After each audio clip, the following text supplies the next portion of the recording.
On January 7, 1943, in room 3327 of the Hotel New Yorker, an old man lay dead. No family, no students, no applause, just scattered papers, unfinished equations, and unpaid hotel bills. Within hours of his death, government agents entered the room. They seized his notebooks.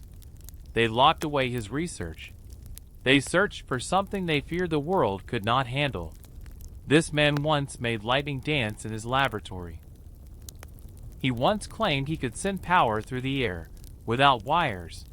He helped build the modern electrical world. And yet, he died alone. This is the real story of Nikola Tesla. A story of brilliance, obsession, betrayal, and sacrifice. Welcome back to the channel. If you love real untold stories, powerful biographies, and deep historical journeys, make sure to subscribe and turn on notifications. Now settle in, because this is not just history. This is the story of the man who almost changed the fate of humanity. And it begins in a storm.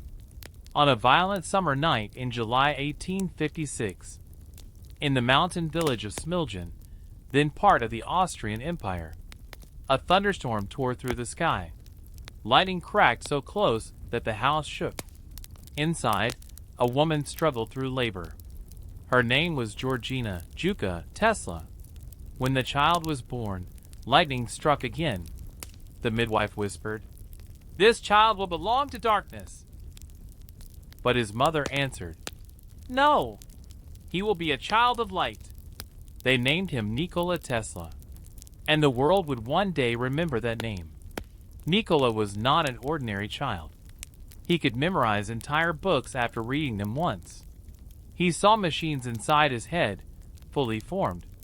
He could rotate objects in his imagination as if they were physically in front of him. But this gift came with a cost. He experienced flashes of blinding light, hallucinations, visions so real he sometimes couldn't tell imagination from reality.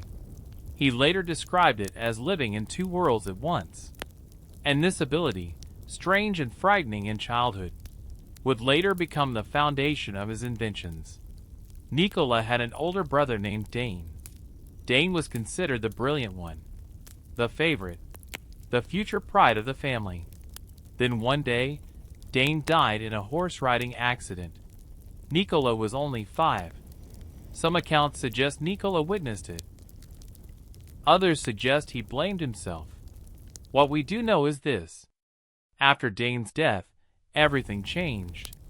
His father's expectations shifted onto him, and young Nikola began living with a silent pressure to become extraordinary, to replace the son they lost. One winter evening, Nikola was stroking the family cat. As he moved his hand across its fur, blue sparks appeared, tiny lightning, dancing from his fingers. He ran to his father. "What is this?" "Electricity," his father replied. In that moment, something ignited inside him. The same force that tore through storms was now glowing from his own hands. He would spend his entire life chasing that force. As a boy, he heard about Niagara Falls, the massive waterfall in America. That night, he imagined a giant wheel spinning in the falling water, generating power. He told his family, "One day, I will go to America and harness Niagara." They laughed, but he never forgot that vision. Decades later, it would come true, but not without suffering first. At 17, Nikola fell gravely ill with cholera. He nearly died. For 9 months, he lay weak and fading. His father wanted him to become a priest. Nikola wanted to study engineering. On what seemed like his deathbed, he whispered, "If you let me study engineering, I will get better." His father agreed. And slowly, unbelievably, Nikola recovered. Was it coincidence? Or the power of purpose? Nikola enrolled at the Austrian Polytechnic in Graz. He was unstoppable. studied from 3 a.m. to 11 p.m., solved equations in his head. Professors were astonished. Then one day, a professor demonstrated a DC motor. Nikola raised his hand and suggested something radical.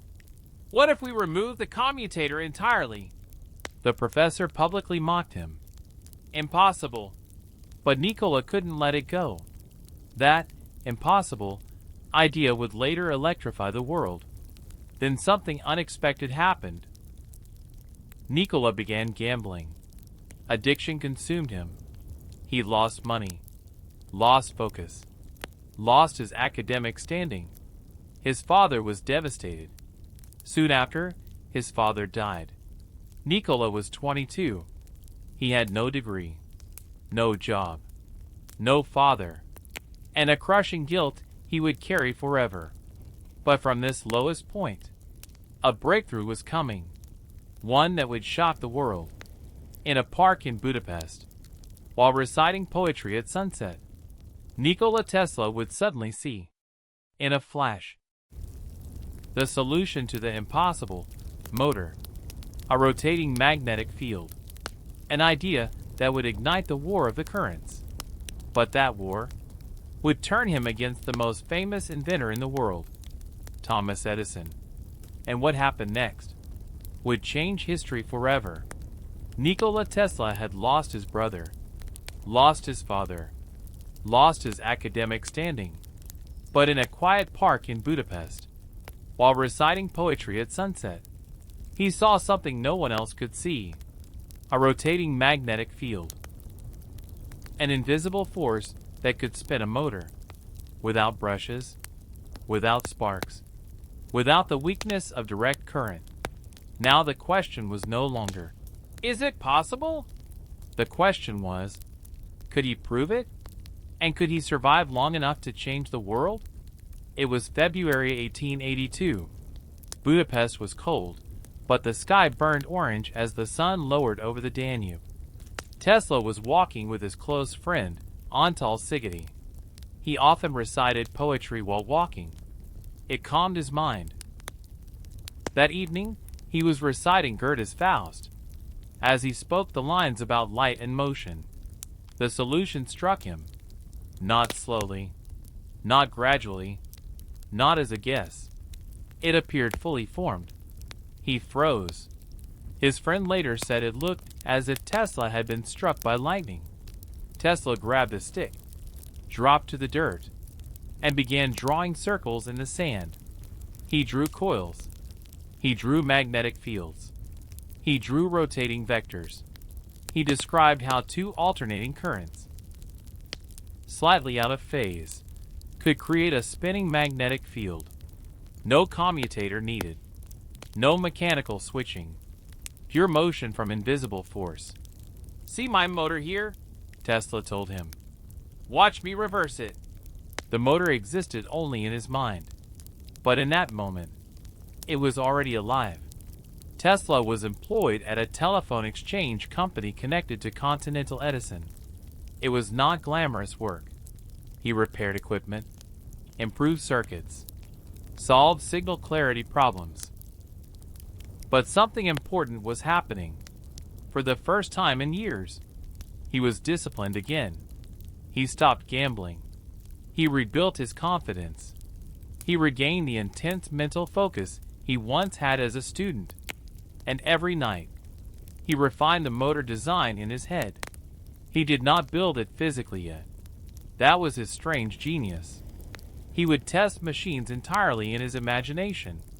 He would run them mentally, observe vibration, watch for heat, adjust dimensions. And only when he was certain would he build. But there was a problem. Budapest did not have the resources he needed. If he wanted to change the world, he would have to go somewhere bigger. Later in 1882, Tesla moved to Paris. He joined Continental Edison, the European branch of Thomas Edison's growing electrical empire. Paris was electric in every sense. Streetlights were appearing. Industrial buildings hummed with generators. Wealthy districts were installing new lighting systems.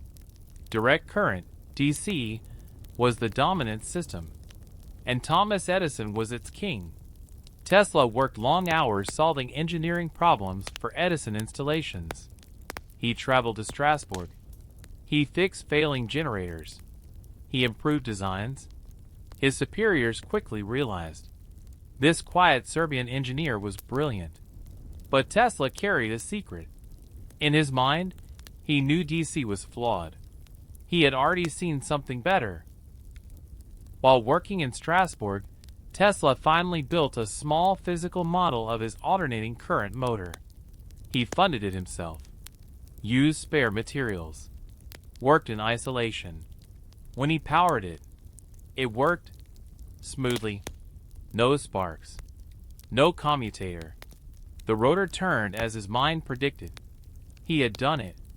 The impossible idea his professor mocked now existed, but when he showed it to colleagues, the reaction was cold. They were committed to DC. Their company was DC. Their salaries were DC. Their future depended on DC.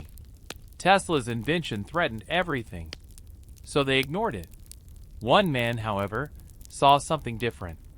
Charles Batchelor, a senior Edison associate, recognized Tesla's talent. He told Tesla something bold. "You must go to America." And he wrote a letter to Thomas Edison. The letter reportedly said something close to, "I know two great men. One is you. The other is this young man." With that letter, Tesla boarded a ship in 1884. Destination, New York. He was 28, carrying almost no money, but carrying an idea that could reshape civilization. New York City was chaos and opportunity. Bridges were rising. Factories smoked. Electric lights flickered in wealthy districts. Tesla arrived nearly penniless. According to his later account, he was robbed during the voyage. He had only a few cents left. Yet almost immediately fate intervened. He encountered a broken electric motor in a workshop, diagnosed the issue, repaired it, earned $20. In one day, he proved his worth in America. But his real test was still ahead. He walked to Edison Machine Works in Manhattan, presented the letter, and met Thomas Edison. Edison was practical, gruff, uninterested in theory. He believed in trial and error. Thousands of experiments. Build, fail, adjust. Tesla was the opposite. Mathematical, precise. He believed problems should be solved in the mind before touching tools. Their personalities clashed immediately. But Edison hired him. Tesla worked extreme hours, redesigned generators, improved efficiency, solved persistent engineering issues. He quickly became one of Edison's most valuable engineers. Then came the promise. According to Tesla's own account, Edison told him, "If you can redesign my generators and improve them significantly, I'll pay you $50,000. That was a fortune. Tesla accepted. He worked tirelessly, redesigned 24 different generator models, improved performance. When the work was done, he asked for the promised reward. Edison reportedly laughed. "You don't understand American humor." The money never came. Whether it was a misunderstanding or deception, Tesla felt betrayed. In 1885, he resigned. He walked away from Edison. And unknowingly, the greatest technological war in American history was about to begin. Tesla struggled. Investors rejected his AC idea. He had no backing. For a period of time, he dug ditches for $2 a day. Yes, the man who would electrify the world swung a shovel in New York soil. But even while digging, he carried a notebook. He would stop, write equations, sketch motor designs, dream of rotating magnetic fields. He refused to let the idea die. And finally, two investors listened, Alfred Brown and Charles Peck. They funded him. In 1887, Tesla opened his own laboratory in Manhattan. For the first time, he had freedom. Tesla worked relentlessly. He filed patents for polyphase AC systems, AC generators, AC motors, transformers. His system wasn't just a motor. It was an entire electrical ecosystem. In 1888, he presented his work at the American Institute of Electrical Engineers. The audience was stunned. They saw working AC motors spinning smoothly. No sparks.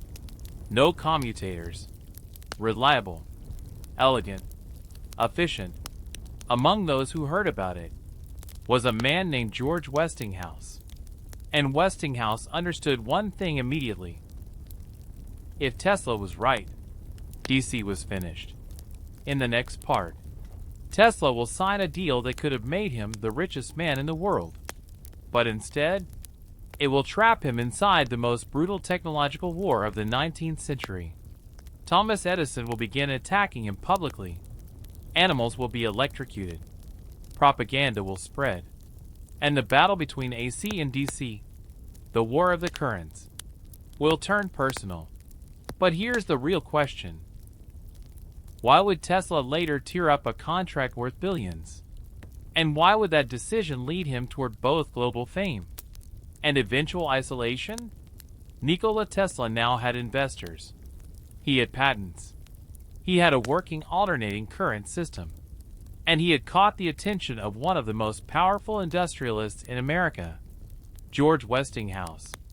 But on the other side stood a man who would not surrender easily, Thomas Edison. This was no longer just engineering. This was reputation. Money. Power. Control over the future of civilization. And once the battle began, it would turn dark. Balance scale two systems. One future. By 1888, the electrical world was divided. Direct current DC, backed by Thomas Edison. Low voltage. Power plants every mile. Short transmission distance. Already installed in several cities. Alternating current AC, backed by George Westinghouse. Powered by Tesla's patents. Voltage could be stepped up and down. Long-distance transmission. Fewer power plants needed. Far more scalable. At first glance, this seems like a technical disagreement. It wasn't. It was economic war. If AC won, Edison's infrastructure would become outdated. His generators, his wiring systems, his investments, all at risk. In July 1888, Tesla and Westinghouse finalized their agreement. Westinghouse paid $60,000 for Tesla's patents, a large sum at the time. But the real prize was this: $2.50 per horsepower in royalties for every AC system sold. No one fully grasped what that meant. If AC spread nationally, Tesla would become unimaginably wealthy. At this moment, Tesla was 32 years old. For the first time in his life, he wasn't struggling. He wasn't digging ditches. He wasn't begging for investors. He was finally being taken seriously. But Edison was watching, and he was not amused. Thomas Edison believed AC was dangerous. But beyond safety concerns, he feared something deeper: losing control of the electrical industry. Instead of quietly competing, he launched a campaign. Not scientific, not respectful, but psychological. He began telling newspapers that AC power was deadly. He emphasized that AC operated at higher voltages. He warned families, "Would you allow this deadly current into your home?" But words weren't enough. So Edison chose something far more shocking: public demonstrations. Beginning in 1888, demonstrations were held in towns considering AC installations. Dogs, cats, even larger animals, electrocuted publicly, using alternating current. Crowds gathered. They watched animals convulse. They smelled burning fur. They heard the sizzle of electricity. The message was simple. This is what Westinghouse electricity will do. Fear spread. Newspapers reported the events. AC became associated with death. Was DC safer? Not necessarily. At equal voltages, both were dangerous. But perception mattered more than physics. And Edison was winning the fear campaign. Tesla rarely responded publicly. He believed science would win in the end. But the battle was escalating. In 1888, New York State was seeking a new method of execution. Hanging was unreliable, brutal, often botched. A committee explored alternatives. Edison saw opportunity. If execution were done using AC, public fear would permanently attach to Westinghouse's system. Edison recommended alternating current for the electric chair. He even helped provide technical guidance indirectly. The first execution occurred in 1890. William Kemmler. The procedure was horrific. The first shock failed. The second shock caused visible burning. Witnesses were horrified. Westinghouse reportedly said, "They would have done better with an axe." But the damage was done. The public now associated AC with state execution. The phrase, "to be electrocuted," entered language. The war of the currents had reached moral territory. It was no longer business. It was war. Tesla refused to engage in animal spectacles. Instead, he did something radical. He made himself the demonstration. In public lectures, Tesla allowed high-frequency AC to pass through his own body.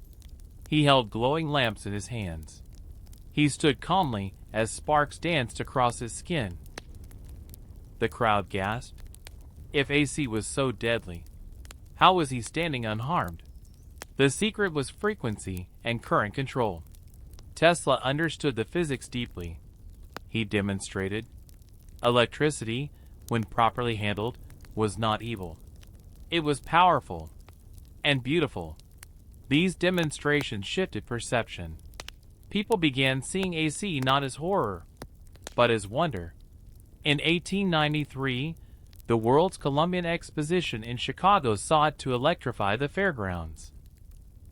It would be the largest public demonstration of electricity in history. 2 bids were submitted. Edison's DC system, $1.8 million. Westinghouse, using Tesla's AC system, $389,000. The difference was staggering. The fair chose Westinghouse.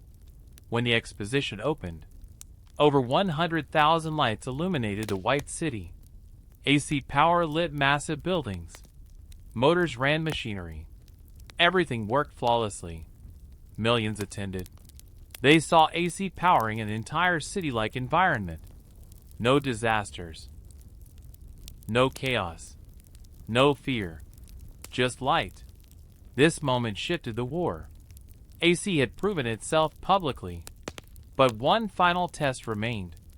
Remember the boy who imagined a giant wheel turning in the waterfall? That boy was now a man.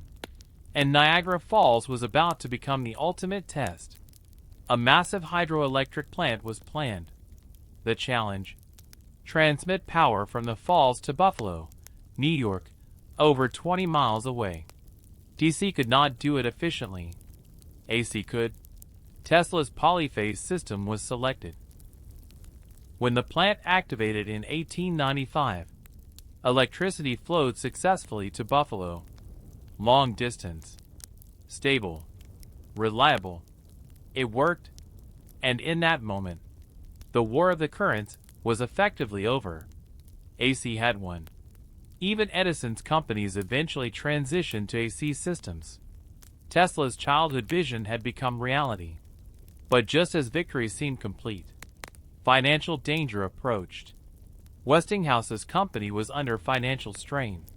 The royalty agreement with Tesla, $2.50 per horsepower, was becoming massive.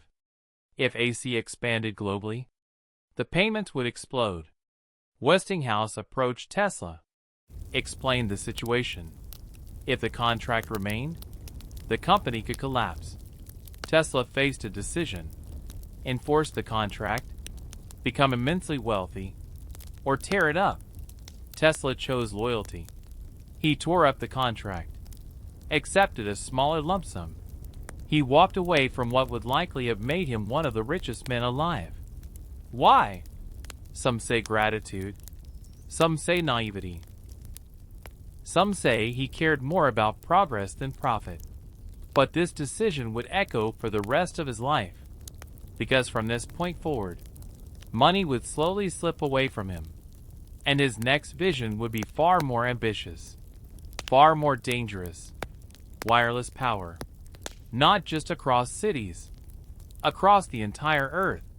The war of the currents was won. But Tesla was not satisfied. Lighting cities was not enough.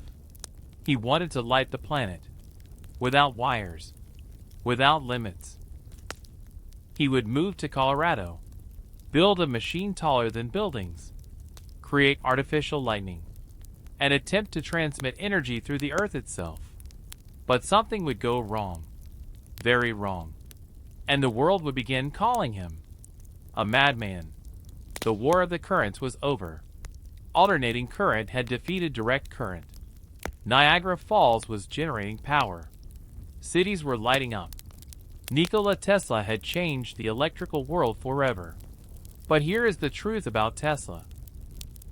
Winning was never enough. He did not want to power cities.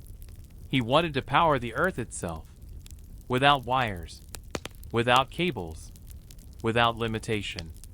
And in 1899, he left New York and went to a place where he could summon lightning. By the late 1890s, Tesla had become obsessed with one idea. The Earth itself is a conductor.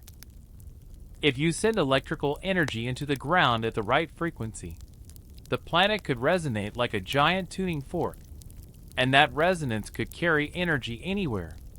Not telegraph signals, not just messages, actual power. He needed space, isolation, cheap electricity, and a location with frequent thunderstorms. Colorado Springs offered all four. So in May 1899, Tesla relocated west. He was 43 years old and about to conduct the most dangerous experiments of his life. On the outskirts of Colorado Springs, Tesla built something that locals had never seen before. A large wooden structure, roughly 80 feet square, with a retractable roof. From the center rose a massive wooden mast, nearly 200 feet tall. At its top, a copper sphere. Inside the building stood his masterpiece, the magnifying transmitter. A gigantic Tesla coil system. Primary coil, over 50 feet in diameter. Secondary coil, spiraling upward like a wooden tower wrapped in copper. When activated, it could generate millions of volts. This was not a lab experiment. This was industrial-scale lightning. Tesla usually worked at night. The power demand in the city was lower, and darkness made electrical discharges visible. When he first activated the magnifying transmitter, the building trembled. Coils hummed, air ionized. And then, a bolt of artificial lightning shot upward. Not inches, not feet. Over 100 feet long. Blue-white arcs cracked across the ceiling. Outside, townspeople reported sparks shooting from metal fences, horses panicking, electrical surges in nearby equipment. Some even claimed they saw lightning rising from the ground instead of falling from the sky. Tesla was thrilled. He had created man-made thunder. But he wasn't finished. Tesla kept a detailed laboratory diary in Colorado. Every frequency, every measurement, every observation. He studied atmospheric electricity. He measured natural lightning. He observed Earth's electrical behavior. Then something extraordinary happened. During one experiment, He believed he detected repeating signals, regular pulses, not random static, not noise. He became convinced he had received signals from another planet, possibly Mars. He later publicly suggested that intelligent life might be communicating electrically. Was he correct? Modern historians debate. But one thing is certain. Tesla truly believed the Earth was part of a cosmic electrical system. His imagination was expanding beyond industry, toward the universe. Tesla's core idea was simple in concept, impossible in execution. Inject electrical energy into the ground. Match the Earth's resonant frequency. Create standing waves that travel around the globe. Extract energy anywhere using a tuned receiver. No wires. No power lines. No grid restrictions. Free access to energy worldwide. He imagined. Ships powered in the ocean. Remote villages lit without infrastructure. Global communication towers. It was visionary. But it required enormous power and enormous funding. One evening, Tesla pushed his system further than ever before. He increased the power. Higher voltage. Greater discharge. The magnifying transmitter roared. Lightning bolts 130 feet long exploded from the tower. Then suddenly, everything went dark. The entire Colorado Springs power station had failed. Tesla had overloaded the generator. The city was blacked out. Engineers rushed to repair burnout equipment. Tesla calmly explained. He required more power. Astonishingly, the power company restored service and continued supporting him.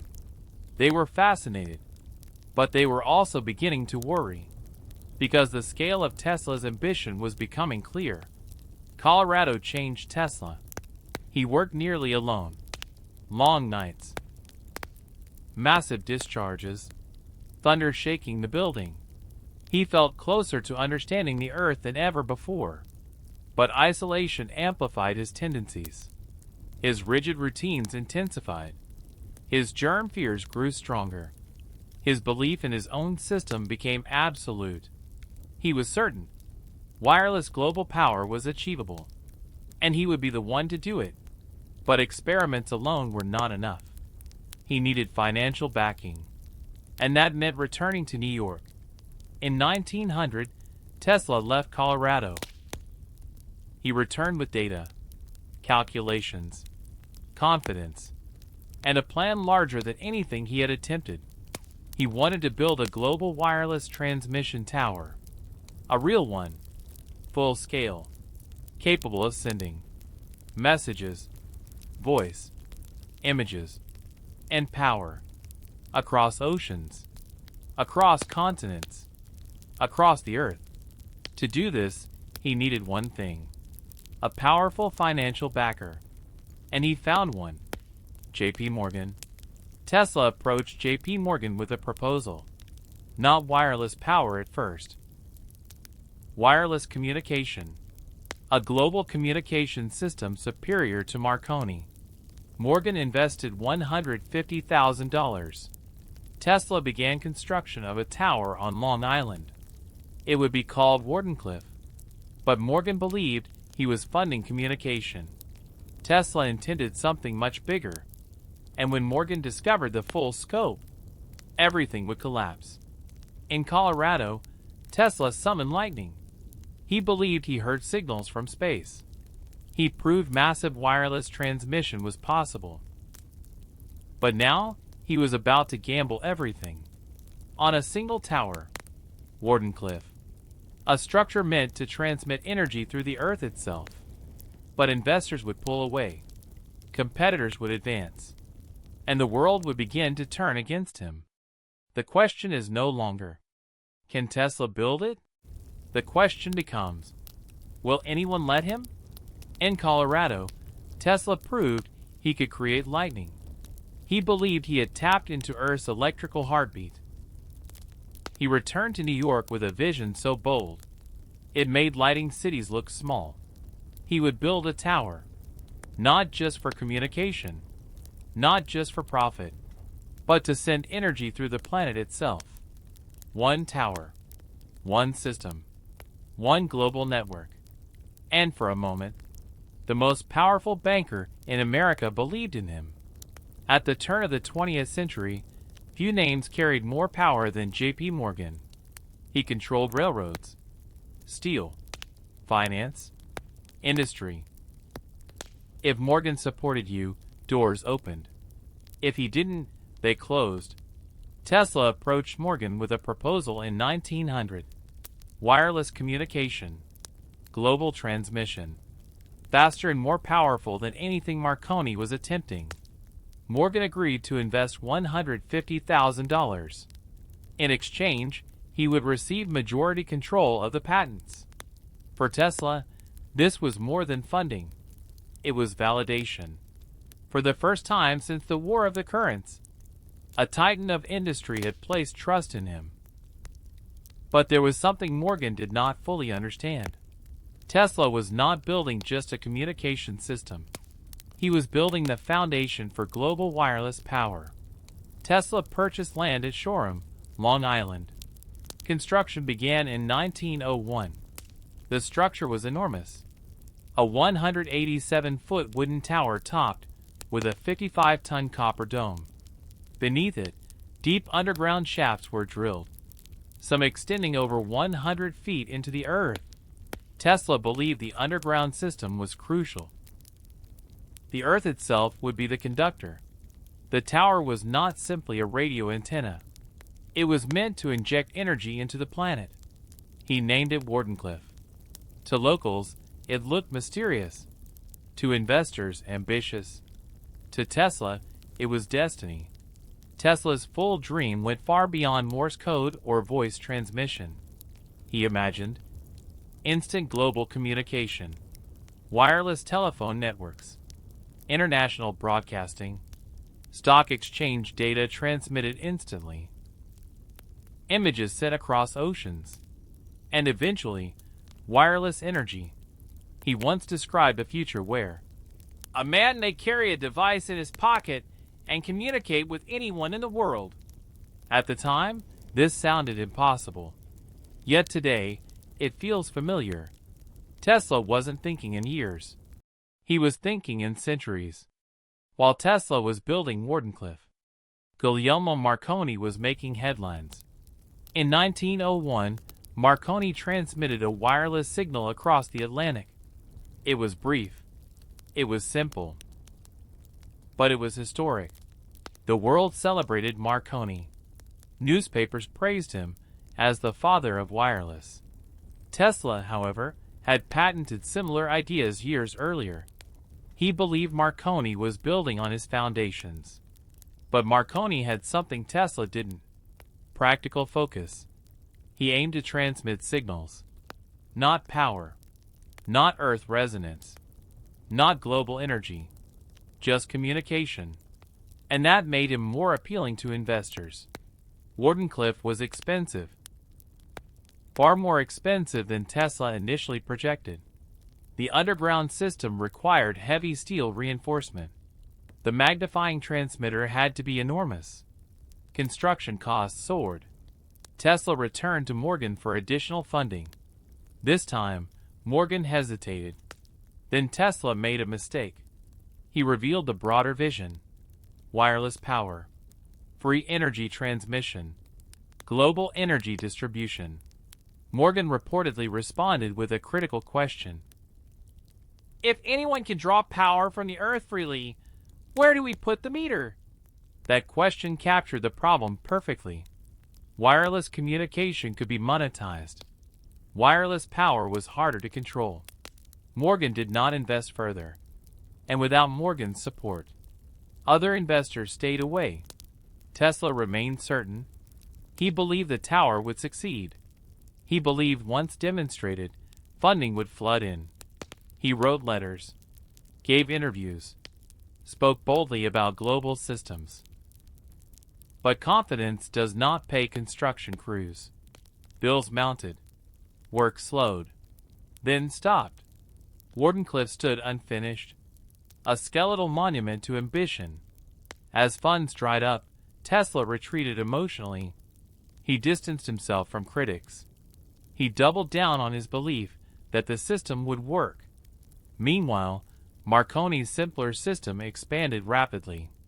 Investors preferred incremental progress, not revolutionary leaps. Tesla's ideas were too large, too ahead, too difficult to commercialize quickly. And so the world slowly shifted its attention elsewhere. By 1905, Wardenclyffe was effectively inactive. The laboratory struggled. Tesla faced mounting debts. Mortgages were placed on the property. Legal pressures increased. The tower never achieved full operational transmission. It was never completed as intended. For years, it stood quietly on Long Island, a reminder of what might have been. Finally, in 1917, during World War I, the tower was demolished. Officially, it was considered a potential landmark for enemy submarines. But financially, it was already lost. The dream had collapsed long before. Wardenclyffe marked a shift in Tesla's life. Before it, he was seen as a victorious inventor. After it, he was increasingly viewed as eccentric. Financial stability faded. Public admiration softened. He continued inventing, continued filing patents, continued dreaming. But large-scale funding never returned. He had aimed to give the world limitless power. Instead, he found himself fighting to survive. Modern science suggests global wireless power transmission is technically possible in limited forms. Resonance principles exist. Earth-ionosphere interactions are real. But the efficiency and practicality remain debated. Was Tesla ahead of his time? Or too far ahead? Perhaps both. Wardenclyffe was not just a tower. It was the moment Tesla's trajectory shifted from industrial success to visionary isolation. The tower fell. Investors withdrew. The world moved forward without him. But Tesla did not stop imagining. He would soon claim he had invented a particle beam weapon, a death ray, wireless global defense systems. The press would mock him. The public would doubt him. And the genius who electrified the world would slowly drift toward loneliness. In Part 6, we enter the final chapter of his public career, brilliance mixed with controversy, and the beginning of the long decline. Wardenclyffe had failed. The tower that was meant to power the Earth stood unfinished. Investors withdrew. J.P. Morgan moved on. Marconi gained headlines. And Nikola Tesla, once the celebrated victor of the War of the Currents, found himself standing at a crossroads. Would he return to practical invention? Or would he chase ideas so far ahead of their time that the world would leave him behind? This is the chapter where Tesla transforms from industrial engineer to scientific celebrity to something far more complicated. A legend, a mystery, a myth. In the early 1900s, Tesla was still famous. He was tall, elegant, impeccably dressed. He spoke multiple languages fluently. He dined in the finest New York restaurants. He lived in luxury hotels. Newspapers loved him. He was mysterious, charming, precise. He rarely smiled in photographs. His eyes carried intensity. Writers described him as the man who tamed lightning. He entertained intellectuals and artists. One of his close acquaintances was Mark Twain. Twain visited Tesla's lab multiple times. The two men shared humor and curiosity. In one famous moment, Tesla demonstrated high-frequency oscillations that caused Twain to experience unexpected digestive consequences. They laughed. But beneath the glamour, Tesla's finances were fragile. After Wardenclyffe, Tesla continued experimenting. He explored high-frequency currents, radio transmission, mechanical oscillators, resonant vibration systems, X-ray experimentation. In fact, Tesla had been experimenting with what he called shadowgraphs, early X-ray images, even before Wilhelm Röntgen publicly announced X-rays in 1895. But Tesla did not aggressively patent or commercialize these findings. Others moved faster. Marconi built a wireless empire. Radio pioneers gained recognition. Tesla insisted his earlier patents proved priority. Legal battles would eventually confirm that some of Marconi's work relied on Tesla's foundations. But recognition often comes too late. One of Tesla's most controversial inventions was his mechanical oscillator. It was small, portable, yet designed to vibrate at specific resonant frequencies. Tesla claimed that resonance could be used to generate energy, trigger vibrations in buildings, even cause structural damage. He once told reporters that during an experiment in New York, his oscillator caused vibrations that alarmed neighbors. Some exaggerated stories later claimed he nearly caused an earthquake. Whether fully accurate or dramatized, the idea fascinated the public. Tesla spoke of resonance as a universal principle. Everything, he said, has a natural frequency. Find it, match it, amplify it, and you control enormous forces. The press loved these claims, but investors hesitated, because while the ideas were bold, they were difficult to monetize immediately. In the 1890s, Tesla was a celebrated engineer. By the 1910s, he was increasingly described as eccentric. Reporters began focusing on his obsession with the number 3, his refusal to shake hands, his intense fear of germs, his ritualistic dining habits, his extreme dislike of pearls. He required exactly 18 napkins per meal. He insisted on precise room numbers divisible by 3. He calculated the volume of food before eating. At first, these habits were described as charming quirks. Later, they were framed as signs of instability.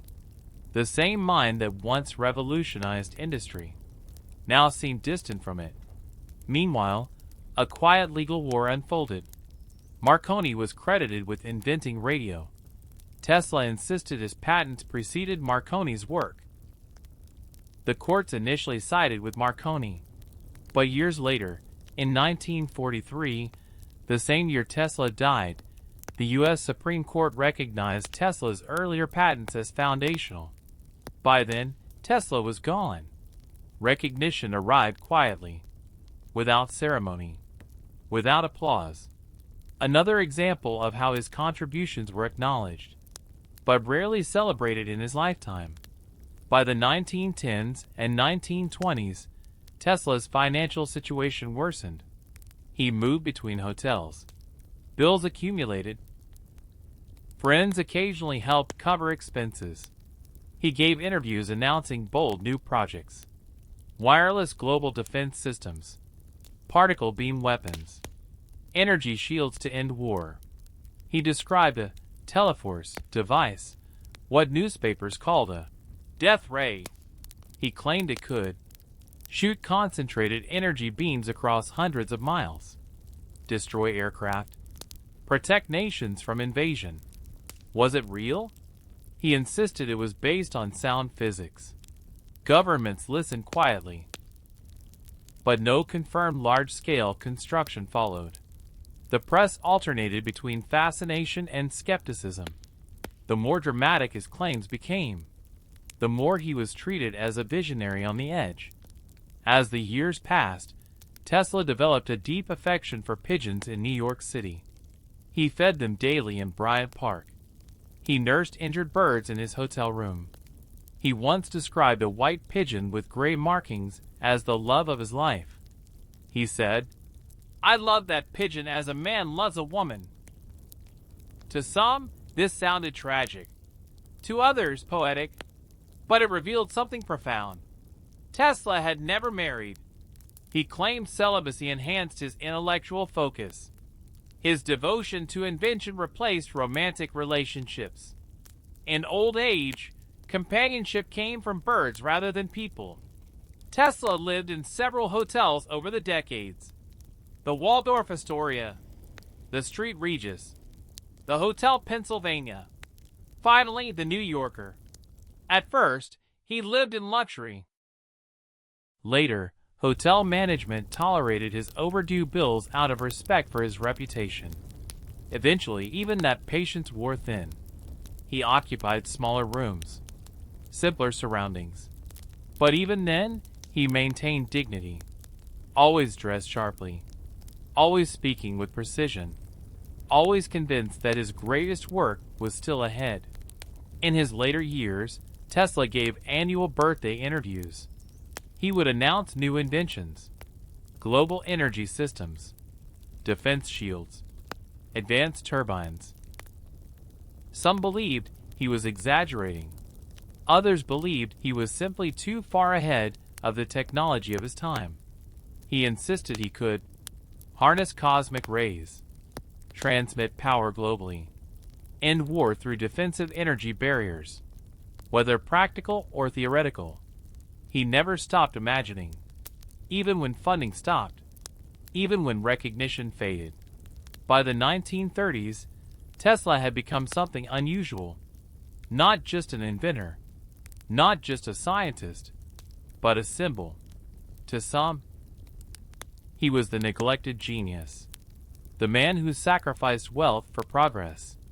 To others, he was an eccentric who lost touch with reality. The truth is more complex.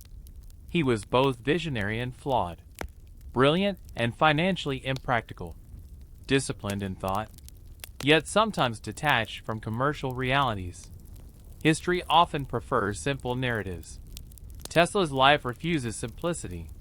By his 80s, Tesla rarely left his hotel. He fed pigeons, read newspapers, refine notes. He believed governments were interested in his teleforce concept. He wrote letters proposing defensive systems, but no large contracts emerged. The world was entering World War II. Technology had advanced. Radar, mass production, corporate laboratories.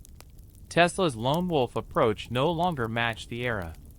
Industry had changed, and he had not changed with it. The man who once electrified the world now lived alone. But even in his final years, he believed his greatest invention was yet to be recognized. And when he died in 1943, government agents would enter his room, seize his papers, search for something. What were they looking for? Was there truly a hidden weapon? Or was it simply precaution in wartime fear? In Part 7, we enter the final days, the death, the seized documents, and the beginning of the legend that continues today. By the late 1930s, Nikola Tesla was no longer the celebrated conqueror of electricity. He was an elderly man living quietly in a New York hotel room. He fed pigeons in the park. He gave annual birthday interviews announcing inventions that never seemed to materialize. He claimed he had designed a powerful teleforce beam that could end all wars. Many dismissed him. Some still believed him. But when he died in 1943, the U.S. government moved quickly, very quickly. And that is where mystery begins. On January 7, 1943, in the Hotel New Yorker, room 3327, Tesla lay alone. He was 86 years old, friendlier, quieter, still mentally sharp, according to hotel staff. He had placed a "Do Not Disturb" sign on his door. It remained there for 2 days. On January 8th, a maid entered the room. She found him lifeless on his bed. Cause of death: coronary thrombosis. A blood clot in the heart. No dramatic scene. No final audience. No applause. Just silence. The man who had once summoned artificial lightning died alone. Within hours, officials arrived. The Office of Alien Property Custodian, a wartime agency, took control of Tesla's belongings. World War II was underway. Tesla had been born in the Austrian Empire, though he became an American citizen in 1891. His foreign origin raised procedural concerns. But the real reason for the rapid action was something else: his claims. For years, Tesla had spoken publicly about a particle beam weapon, a defensive energy shield, a death ray capable of destroying aircraft. During wartime, even rumors of such technology could not be ignored. His trunks of papers were seized, documents cataloged, technical drawings examined, equipment inspected. The question was simple: did Tesla possess a working weapon? Or were these only theoretical concepts? Tesla had accumulated dozens of trunks filled with notes. Some were older patents. Some were laboratory journals. Some were unfinished designs. Government analysts reviewed them. Eventually, MIT professor John G. Trump, an electrical engineer and expert in high-voltage research, was asked to examine the material. His conclusion? There was no functional death ray. Much of the material was speculative, conceptual, brilliant, but not weaponized. However, that assessment did not end speculation, because secrecy breeds myth, and the public was never given full transparency. Tesla's funeral was held on January 12, 1943. Hundreds attended: scientists, diplomats, public figures. The mayor of New York issued a tribute. Radio broadcasts honored him. Yet the tone was different from his earlier fame. It felt like recognition tinged with regret, as if the world realized too late what he had given. He was cremated. His ashes would later be placed in a golden sphere, now housed in the Nikola Tesla Museum in Belgrade. In a strange twist of timing, in 1943, the same year Tesla died, the U.S. Supreme Court ruled in a radio patent case. The court recognized that earlier patents by Tesla predated Marconi's key radio filings. Legally, Tesla's priority was acknowledged, but he was no longer alive to see it. Recognition arrived, but without him. The government's involvement after his death sparked speculation. Rumors spread. Did he design a superweapon? Was his work suppressed? Did he unlock unlimited free energy? Was his research hidden from the public? Over the decades, these rumors grew. Books were written. Theories expanded. Some exaggerated wildly. Others tried to separate fact from fiction. The truth lies somewhere between. Tesla did explore advanced high-voltage systems. He did theorize about particle beams. But there is no verified evidence that a functioning superweapon was built or hidden. Still, mystery is powerful, and Tesla's life, filled with bold claims and limited funding, made him the perfect subject for legend. It is important to understand something. Tesla was not a mad scientist, nor was he a flawless hero. He was a man of immense intellectual power, but also human vulnerability. He made financially poor decisions, trusted too easily at times, refused to compromise visionary ideas, struggled with obsessive tendencies. His decline was not dramatic insanity. It was gradual isolation. Technology moved toward corporate laboratories, mass production, team-based engineering. Tesla remained an independent visionary. The world changed. He did not adapt to its new structure. In his lifetime, Tesla helped establish AC power, laid groundwork for radio, advanced high-frequency research, contributed to X-ray development, influenced wireless communication. Yet near the end, he struggled financially. Today, his name is widely recognized. An electric car company bears his name. Engineers study his work. His coils are used in demonstrations worldwide. The irony is powerful. The man who once tore up a royalty contract worth millions died in modest circumstances, but his intellectual legacy grew stronger after death.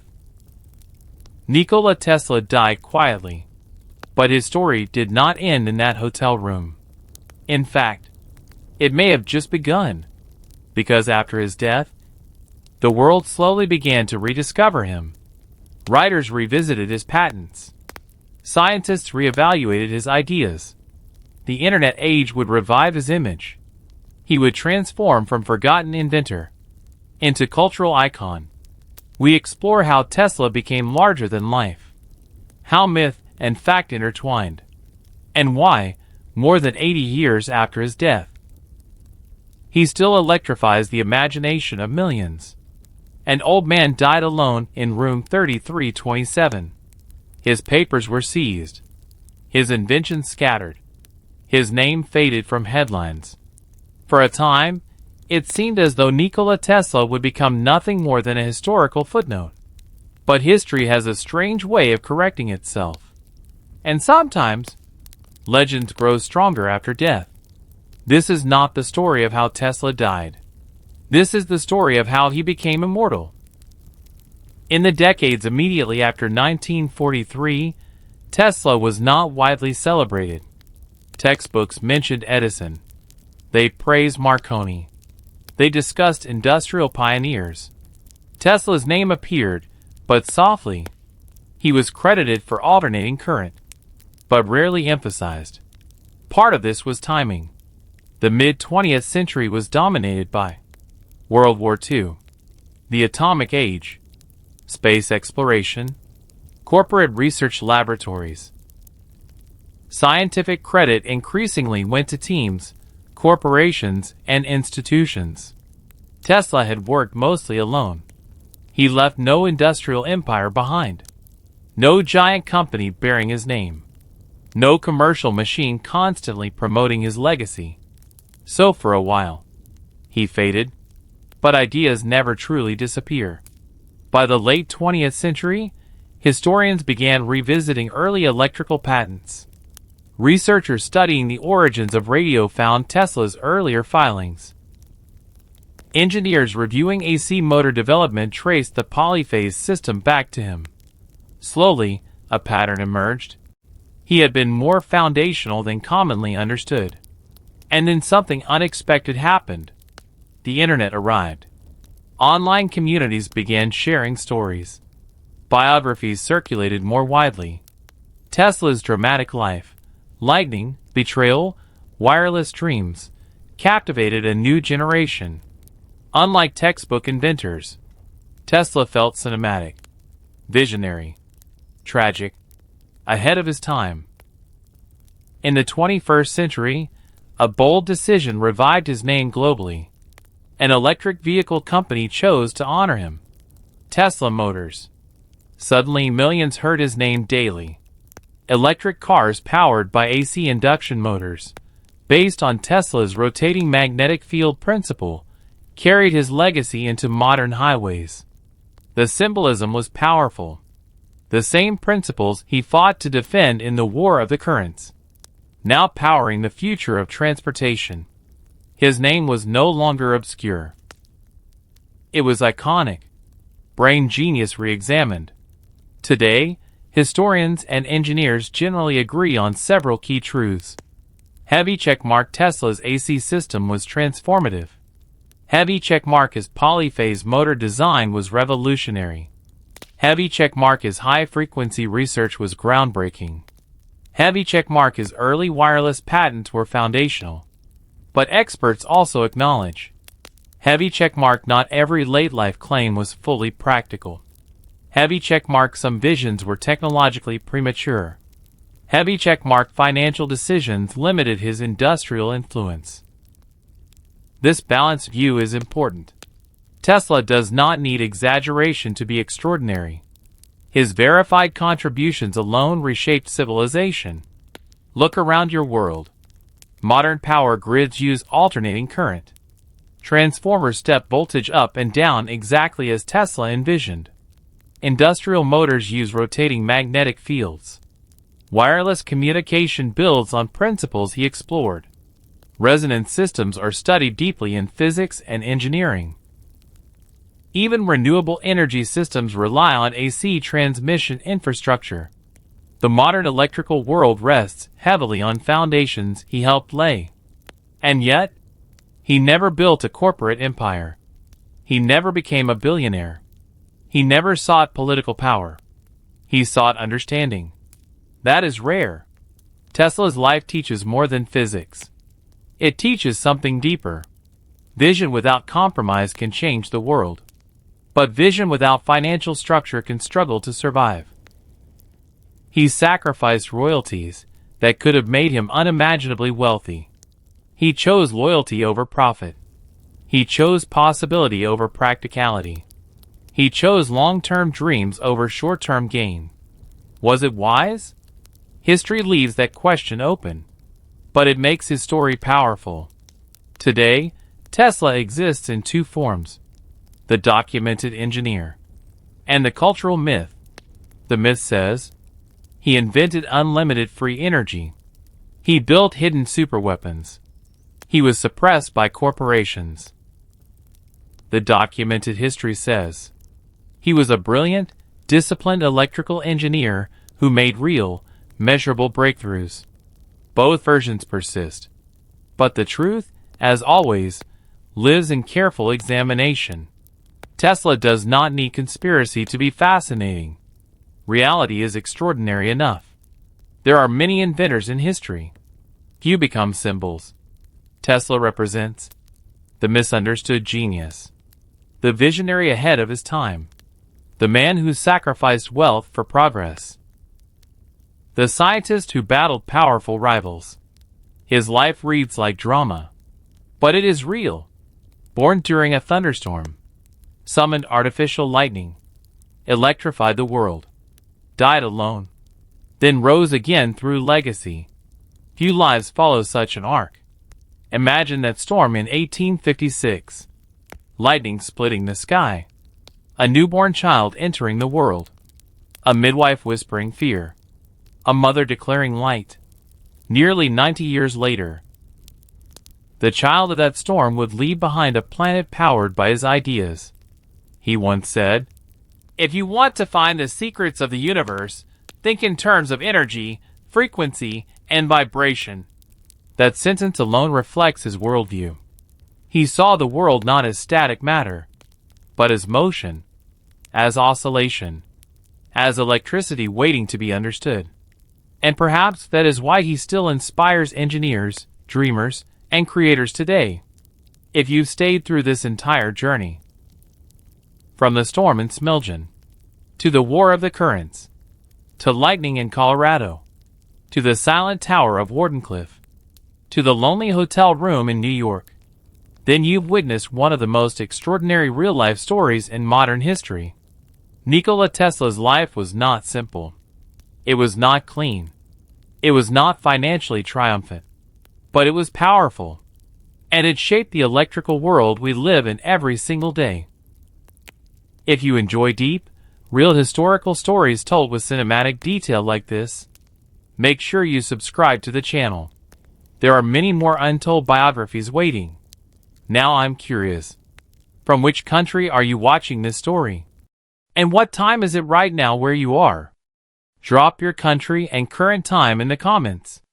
I read them all. And thank you for being part of this journey.